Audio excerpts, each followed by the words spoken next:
ये कड़ाव जो आप यहाँ देख रहे हैं, कड़ाव का निर्माण एक कहानी के साथ में शुरू हुआ था कि जब ये मंदिर बन के तैयार हुआ 280 साल पूर्व, तो उस समय इसकी ओपनिंग जो उद्घाटन जो हुआ, उस समय इतने लोग यहाँ इकट्ठा हुए कि उनके भोजन बनाने के लिए कोई पात्र नहीं था।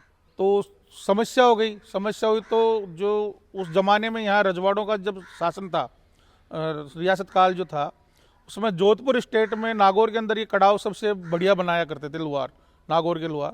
तो यहाँ के संतों ने वहाँ महाराज श्री को कहा, जोधपुर दरबार ने नागौर के लुहारों को कह के ये कड़ाव उस जमाने में वहाँ नागौर बनवाया। इसकी कीमत उस समय 500 रुपये लगी बनाने में, जिसके आज भी हमारे पास जो पत्र जो हैं वो आज भी यहाँ विद्यमान रखे हुए हैं, जिसको आप देख सकते हैं। और ये आदेश, राज्य आदेश निकला कि ये जब ये बन गया तो इसको यहाँ लाने के लिए कोई साधन नहीं था। तो उसके लिए भी ये कहा भाई इसको कोई लूट न ले, तो एक सैनिक टुकड़ी जिसमें तकरीबन 90 जवान, उस समय सेना की टुकड़ी थी 90 जवानों की, वो इसके साथ की गई। उसके भी राज्य आदेश हैं और एक फरमान निकाला गया, ये कड़ाव जिस गांव और जिस शहर से निकले, यदि कोई मकान या छप्पर इसकी अड़ता हो तो उसको तुरंत प्रभाव से हटा दिया जावे और एक जोड़ी बैल की इसके साथ कर दी जावे। ये 8 बैलों के एक छकड़े के अंदर उस जमाने में ये यहाँ पहुँचा। तो जो पुरानी भैंसें, क्योंकि हमने भी देखा नहीं है, ये तकरीबन ये 280 साल पूर्व की बात है, तो जो हम पुरानी भैंसें वगैरह जो देखते हैं तो उसमें ये देखते हैं तो ये लिखा हुआ है कि इसमें 22 मन बेसन की कड्डी बनना करती थी। और उस समय इतने लोग इकट्ठा हुए। फिर बीच में जब ये काम में भी आता था तो बीच में कोई संत, जब यहाँ मेला लगता है उसमें यहाँ निस्वार्थ सेवा भाव से सब लोग पुरस्कारी का काम करते हैं, जो पंगत प्रसादी जो होती है उसमें। तो कोई जो पुरस्कारी करने वाले थे तो तकरीबन 500 मेंबर रहते हैं पुरस्कारी करने वाले, तो किसी का ध्यान रहा नहीं, वो कोई संत या कोई जो भी थे सेवक वो इसमें गिर गए। गिरने के बाद जब पता पड़ा भाई इसमें कोई गिर गया है तो इसको उसी पर बाद में तुरंत उल्टा कर दिया गया। ये काफ़ी वर्षों तक उल्टा पड़ा रहा। और सन 81 के अंदर हमारे जो दादू जी महाराज को मानने वाले जो अनुयायी लोग हैं, वैसे तो नवलगढ़ के ही हैं, वो अग्रवाल माहेश्वरी हैं, वो सरनेम भगत लगाते हैं, कलकत्ता रहते हैं, उनके काफ़ी बड़ा बिजनेस है। तो उन्होंने यहाँ जो 5वें आचार्य जयतराम जी महाराज हुए गद्दी पर, उनकी समाधि पर कोई मनोकामना मांगी थी कि महाराज मेरी ये पूर्ण हो जाएगी तो मैं इस कड़ाव को भी सीधा करवा के इसको भट्टियों पर चढ़ाऊंगा और मैं यहाँ प्रसादी करूँगा।